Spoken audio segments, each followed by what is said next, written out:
Hello guys, welcome back to my over YouTube channel. तो दोस्तों, कैसे आप सभी? उम्मीद है कि सब अच्छे होंगे। तो जैसा कि दोस्तों, आज हम थंबनेल देख के आप लोग समझ गए होंगे कि हम लोग क्या पढ़ने वाले हैं। देशभक्ति पढ़ने वाले हैं, जिसमें देशभक्त क्रांतिकारी भगत सिंह के बारे में पढ़ने वाले हैं। तो चलिए थोड़ा इनके बारे में जान लेते हैं, फिर डिसाइड करेंगे, फिर किताब पढ़ते हैं।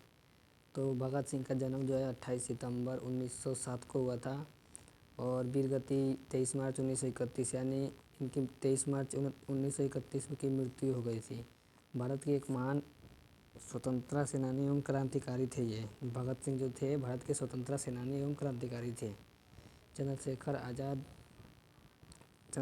वो पार्टी के अन्य सदस्यों के साथ मिलकर इन्होंने भारत की स्वतंत्रता के लिए अभूतपूर्व साहस के साथ शक्ति ब्रिटिश सरकार का मुकाबला किया। मतलब चंद्रशेखर आज़ाद और उनके सदस्य और ये मिल करके ब्रिटिश सरकार का मुकाबला किया। तो चलिए अब बुक पढ़ते हैं। तो चलिए वीडियो स्टार्ट करते हैं।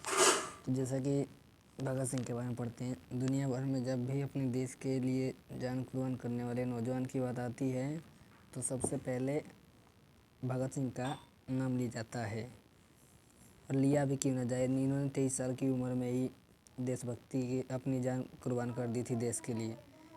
तो आगे बढ़ते हैं। हो भी क्यों ना, केवल 23 साल की उम्र में, जिस समय हमारे यहाँ के बच्चे कॉलेज की पढ़ाई पूरी कर रहे होते हैं, उस उम्र में उन्होंने अपने विचारों और अपनी देशभक्ति के दम पर अंग्रेजी सरकार की जड़ें हिलाकर रख दी थी। इन्होंने 23 साल की उम्र में, जिस उम्र में हमारे यहाँ के बच्चे कॉलेज में पढ़ रहे होते हैं, उस समय में इन्होंने अंग्रेज़ों की सरकार की जड़ें हिला कर रख दी थी।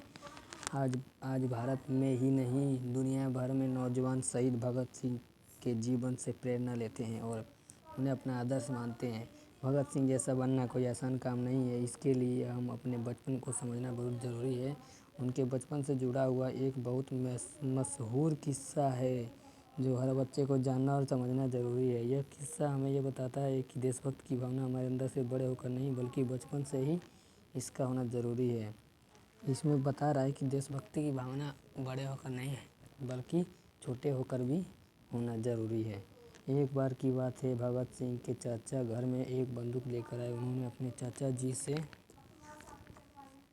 पूछा कि इससे क्या होता है। तो चाचा जी ने बताया कि वे इससे अंग्रेज़ी हुकूमत को दूर भगाएंगे। कुछ दिनों बाद जब भगत सिंह अपने चाचा के साथ खेतों में काम करने गए तो उन्होंने देखा कि चाचा वहाँ एक आम का पेड़ लगा रहे थे। भगत सिंह के जो चाचा थे, वह एक आम का पेड़ लगा रहे थे। तब भगत सिंह ने पूछा, चाचा जी यह क्या कर रहे हो? उन्होंने कहा, मैं आम का पेड़ लगा रहा हूँ, जिस पर बहुत से आम लगेंगे और हम सब खाएंगे। तो थोड़ी देर बाद उन्होंने पूछा, थोड़ी देर में चाचा का ध्यान बालक भगत सिंह की ओर गया। उन्होंने देखा कि बालक भगत सिंह छोटी छोटी लकड़ियाँ खेत में गाड़ रहा था। चाचा जी ने पूछा, तुम खेत में ये क्या गाड़ रहे हो? चाचा ने पूछा भगत सिंह कि तुम यहाँ क्या कर रहे हो? चाचा जी ने सोचा होगा बच्चे का जवाब आएगा कि मैं खेल रहा हूँ, लकड़ियाँ गाड़ रहा हूँ, लेकिन बच्चे का उत्तर सुनकर वे और पीछे खड़े परिवार के बाकी लोग भी हैरान रह गए। मतलब उनका जवाब ऐसा आया कि मतलब एक टाइप का सब लोग अचंभे में रह गए। भगत सिंह ने कहा, मैं बंदूक बो रहा हूँ।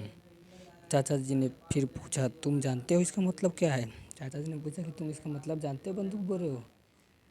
फिर भगत सिंह बोले, मैं जानता हूँ कि हमारा देश गुलाम है और हमें आज़ादी के लिए अंग्रेज़ों से लड़ने के लिए बहुत सारी बंदूकों की ज़रूरत पड़ेगी, इसलिए मैं बंदूक बो रहा हूँ। जब बहुत सारी बंदूकें होंगी तो हम सब अंग्रेज़ों से लड़ेंगे और उन्हें अपने देश से भगा देंगे। वाह, क्या बात कही है कि मतलब बंदूकें बो रहे थे ये, और जब बहुत सारी बंदूकें हो जाएगी तो ये अंग्रेज़ी हुकूमत को भगा देंगे।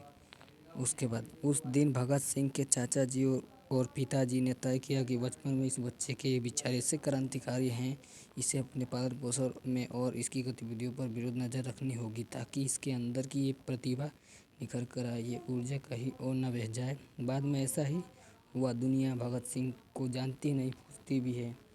तो दोस्तों, आई होप कि सब लोगों को वीडियो अच्छे से समझ में आया होगा। तो वीडियो समझ में आया तो लाइक कीजिए, चैनल को सब्सक्राइब करके बेल आइकन को ऑल पे प्रेस कर लीजिए, ताकि हर वीडियो का नोटिफिकेशन आपके पास सबसे पहले पहुंच जाए। तो दोस्तों, ऐसे क्रांतिकारी को जय हिंद, जय भारत, वंदे मातरम। मिलते हैं नेक्स्ट वीडियो में, तब तक के लिए बाय बाय।